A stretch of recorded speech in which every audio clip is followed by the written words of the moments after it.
Uruguay se quedó afuera de la Copa del Mundo. El conjunto charrúa venció a Ghana, pero no le alcanzó.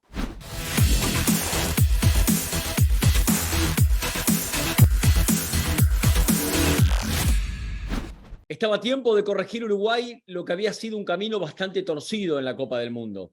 Estaba a tiempo porque el técnico debía patear el tablero. Los jugadores mandaron mensajes con mucha claridad después del partido frente a Portugal. Recuerdo todavía, resuena el mensaje de José María Jiménez en el propio campo de juego, reclamando otro tipo de audacia, reclamando otro tipo de prestación. El equipo tenía que buscar otra cosa, tenía que intentar otra manera si quería seguir con vida en la Copa del Mundo. Solo Alonso parecía no darse cuenta que al lado suyo habían futbolistas que necesitaban, merecían y debían jugar para que el sueño uruguayo pudiera ser más grande. Uruguay llega a la última fecha con la soga al cuello, producto de su austeridad, producto de ese deseo del entrenador de jugar con líneas bastante marcadas, de no tener nexo entre mediocampistas y atacantes, de no asociar futbolistas, de no romper entre líneas. Hasta Valverde estuvo desconocido en los primeros partidos de la Copa del Mundo. Un equipo que no sorprendía, que dependía mucho de la inspiración individual de Bentancur, por ejemplo. Un Uruguay desconocido con respecto a las posibilidades que tenía y con respecto al Uruguay que vimos, que tomó a Alonso y que rescata en la eliminatoria, cuando parecía una quimera soñar con la clasificación. Uruguay juega de una manera amarreta contra Corea. ¿El equipo pudo haber ganado? Sí, me acuerdo perfectamente el cabezazo en el poste de Diego Godín, el capitán. Pero la verdad que no fue un Uruguay lucido, no fue un Uruguay cuyo juego fluya, no fue un Uruguay asociado, manejándole la pelota al rival, poniendo mediocampistas en el área de enfrente, sorprendiendo. La verdad que no, la verdad que no. Dependió mucho aquel día de Suárez y de Núñez, no fue justamente su mejor faena. Termina repartiendo el partido con Corea del Sur y sumando un solo punto. Claro, lo que venía luego era más difícil todavía, porque venía la poderosa Portugal. Y le digo poderosa porque siento que es uno de los equipos más poderosos que tiene el certamen. Una Portugal que terminará jugándole una mala pasada a Uruguay en el tramo final de la eliminación. Pero vayamos primero al partido frente a Portugal. Ese partido estuve en la cancha, el estadio de Lusail. Uruguay parecía no haber recibido el golpe del empate con Corea, porque fue un golpe empatar con Corea. En el presupuesto uruguayo, en el presupuesto charrúa, no estaba empatar con Corea, estaba sí perder con Portugal, pero no empatar con Corea, ganarle a Corea era lo que necesitaba Uruguay para tener una relativa tranquilidad en la Copa del Mundo. Portugal no era el partido a ganar, era Corea y después empatar con Ghana, o era Corea y ganarle a Ghana como lo hizo. El tema es que el técnico repite la fórmula, equipo cortado, con los laterales, con los dos centrales. La verdad que no me gustó, con los tres centrales ese día, perdón, con los tres centrales, con los tres mediocampistas, con Bentancur, con Vecino y con Valverde, y con los dos puntas. Y tampoco fue la fórmula, después del partido, ustedes escucharon a José María Jiménez y a Cavani ser drásticos y abriendo la puerta de lo que sentían, abriendo y exponiendo su corazón. Esto que en el fútbol está mal visto, ¿no? Tal vez poner en la palestra la decisión del entrenador con respecto a la forma, los métodos, las maneras, pero lo hicieron, patearon el tablero. Menos mal, menos mal. Diría Diego Alonso luego que hubo una reunión puertas adentro y que él tomó nota, que sacó conclusiones. Bienvenida a la reunión, bienvenido el grito de José María Jiménez, bienvenida a la aparición pública de Cavani, para que el técnico se dé cuenta que así no iba a ningún lado. Claro, no contábamos, debo sumarme a ese grupo, porque ayer cuando cerré todos los programas en los que participo, incluso editoriales en este mismo canal, dije, bueno, Uruguay depende de sí mismo, Uruguay tiene que vencer a Ghana y podrá seguir en la Copa del Mundo. No contábamos con una posible victoria de Corea frente a Portugal. No evaluamos, no medimos que Portugal ya estaba clasificado y que el técnico guardó a Bernardo Silva, a Bruno Fernández, a Joao Félix, a Cancelo, o Cancelo jugó. que no me acuerdo bien. Pero bueno, guardó 5 o 6 figuras importantes, a Rubén Díaz, guardó 5 o 6 jugadores de los que habitualmente son titulares. Jugó Cristiano, jugó Neves en la mitad, jugó Pepe atrás y sostuvo al arquero Costa. Eso del equipo base, ¿no? Del estable que habitualmente juega. Apareció Dalot, apareció Hortal, el autor del gol, apareció Vitinha, aparecieron jugadores que no venían jugando. Entonces, no contábamos con esa posibilidad. Solamente nos enfocábamos y le apuntábamos a una victoria uruguaya. Victoria que llegó porque el técnico se dio cuenta cómo debía jugar. Yo creo que el penal de Roget es penal, pésimamente ejecutado, buena intervención del arquero. La verdad lo celebré porque Roget corregía con su intervención una innecesaria falta que comete. Hay contacto. Y después de eso, Uruguay sale fortalecido, su arquero le marca el camino, le sigue dando vida y Uruguay empieza a jugar como tiene que jugar.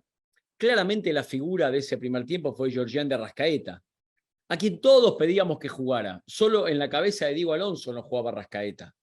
Un equipo, insisto, inconexo era Uruguay en los primeros partidos, porque la tenían los mediocampistas y era el toque largo con los delanteros. Era el pivoteo para ir a buscar la segunda pelota, no fluía el juego. Era el llanero solitario Bentancur en una acción individual en Portugal, alguna aparición a cuentagotas de Valverde que obviamente se sintió incómodo, me parece, en el esquema propuesto por Alonso. No fue el Valverde que conocemos, Valverde es un crack. Y en el Mundial me parece que estuvo atado al sistema, el sistema lo ató a Valverde. No fue un buen Mundial en general de los jugadores uruguayos hasta hoy. Hoy jugaron con autoridad, con capacidad. Yo hacía mucho tiempo, diría años, que no venía a jugar a Luis Suárez en este nivel.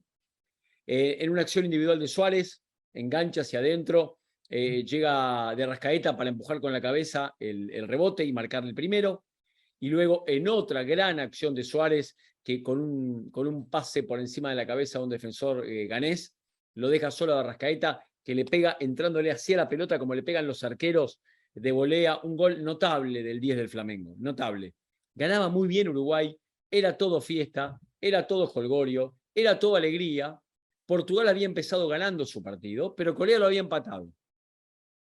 A mí me da la sensación que hay una mala evaluación del cuerpo técnico con respecto a lo que estaba pasando. Me refiero al contexto.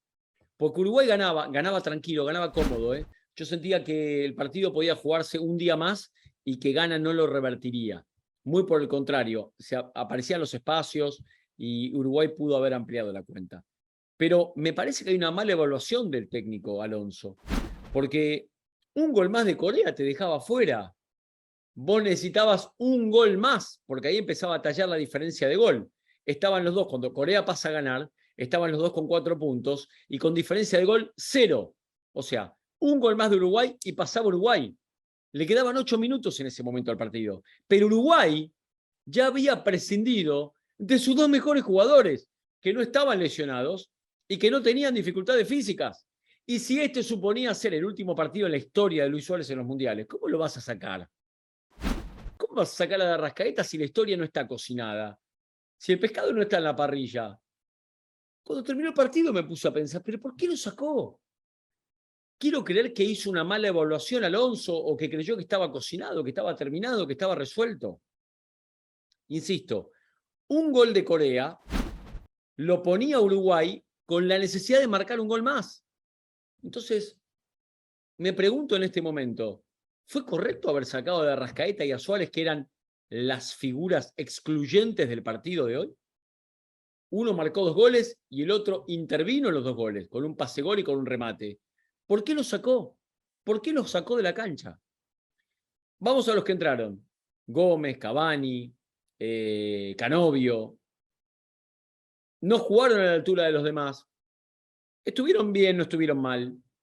Yo siento que hay un fallo garrafal del árbitro alemán, pero no corregido por el VAR.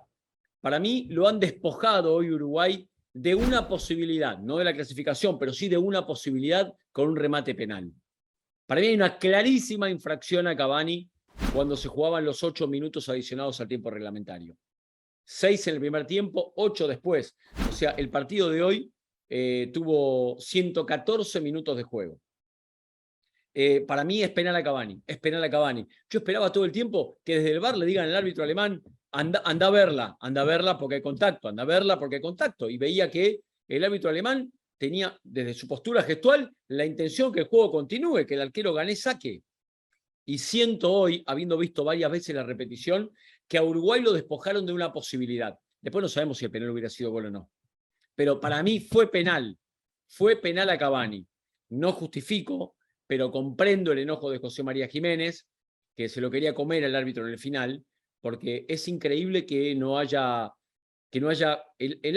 Además, terminamos con esto, que los árbitros sacan toda la responsabilidad. Porque hasta hace un ratito, los árbitros eran quienes cobraban los penales. Entonces ahora el árbitro no se compromete en tanto y en cuanto no le avisen de abajo, o de afuera, o de arriba. Digo, ¿cómo puede ser esto? El árbitro tiene que comprometerse, en todo caso, después que te corrijan, que te ayuden, que te digan, no, mirá, no fue. El árbitro ya no se compromete más, porque no se olviden que el árbitro tampoco había cobrado el penal de Roget. Ahora, para decirle que fue penal de Roget, lo llamaron rápido al árbitro alemán. Para decirle que fue penal sobre Cavani, no lo llamaron. Y no digo que no la hayan visto. Evidentemente hay una muy mala evaluación de la jugada, porque lo he visto 4 o 5 veces. Tengo el video acá en mi teléfono. Hay penal a Cavani. No me lo saca nadie de la cabeza. Hay penal a Cavani. Lo que nunca sabremos es si Cavani, Gómez, Valverde, quien ejecutara, lo hubiera cambiado por gol. Eso no lo sabremos nunca. Pero que hay falta sobre Cavani, no tengo dudas.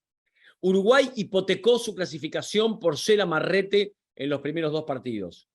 Uruguay dejó pasar la chance de continuar en la Copa del Mundo porque en los primeros 2 partidos salió a ver qué pasaba, porque no asumió el rol protagónico, porque no jugó como hoy. ¿Y saben cuál debe ser la bronca del pueblo uruguayo? Seguro estoy. Haber demostrado hoy que había otra manera, que había otra forma, que se podía jugar distinto, que había con qué, que había jugadores, que había esquema y que se podía minimizar como minimizó a Ghana. Lo redujo a la mínima expresión. Fue un partido redondo de Uruguay. ¿Por qué no antes, Diego? ¿Por qué no antes, Alonso? ¿Por qué no antes? Yo creo que el propio Alonso debe estar preguntándose por qué no antes. ¿Por qué no antes de Arrascaeta? ¿Por qué no antes Pelistri? ¿Por qué haberlo sacado a Suárez en el segundo partido cuando hoy demostró, la verdad, un nivel altísimo? Para mí, el esquema no ayudó a Darwin Núñez. Para mí, el esquema conspiró contra Valverde, que teóricamente llegaban al Mundial como las grandes figuras de Uruguay, y creo yo que ellos mismos saben que no estuvieron ni a la mitad de lo que pueden ser, perdón, corrijo, de lo que son, sobre todo Valverde, que es un crack. Me da mucha pena que Uruguay se vaya así al Mundial, porque tenía para más y hoy lo demostró. Si hoy Ghana lo hubiera vencido, la evaluación seguramente sería muy diferente, muy diferente. Porque bueno, me fui, jugué mal, no tenía con qué, lo intenté o no lo intenté los primeros 2 partidos, lo intenté en el tercero, no me salió. Ahora fíjese que el día que el técnico dice, bueno, vamos a cambiar, vamos a hacer algo distinto, vamos a proponer algo diferente, el equipo juega otra cosa. Esa debe ser la bronca interna del plantel, del entrenador, del cuerpo técnico y de la gente de Uruguay, que debe sentir una gran frustración por haberse ido en primera ronda contra Corea. Porque para mí Uruguay es más que Corea, ¿qué quieren que les diga? Pero el Uruguay de hoy, no el Uruguay de Corea, no el Uruguay de Portugal. Había 2 Uruguay. Lástima que el verdadero lo vimos en el último partido y no le alcanzó.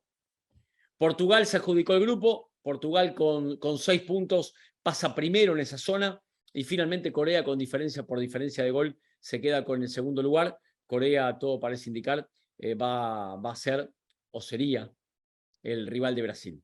Les mando un fuerte abrazo, gracias por estar ahí, saludo grande, fraterno a todo el pueblo uruguayo, pueblo futbolero, que debe estar muy triste, muy golpeado. Los acompaño en el sentimiento y sobre todo los acompaño en el dolor de haber rifado la clasificación. Porque Uruguay tenía con qué, eso es lo que a mí me da bronca. Porque si Uruguay no hubiera tenido con qué, bueno, no tuvo con qué, la verdad que jugó mal, no tuvo argumentos, no tuvo... El tema era cambiar, era ir a buscar un poquito más. Y cuando fue a buscar un poquito más, había con qué.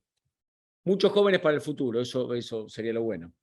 Hay chicos con mucho futuro. Si es que algo bueno se puede rescatar en el día de hoy.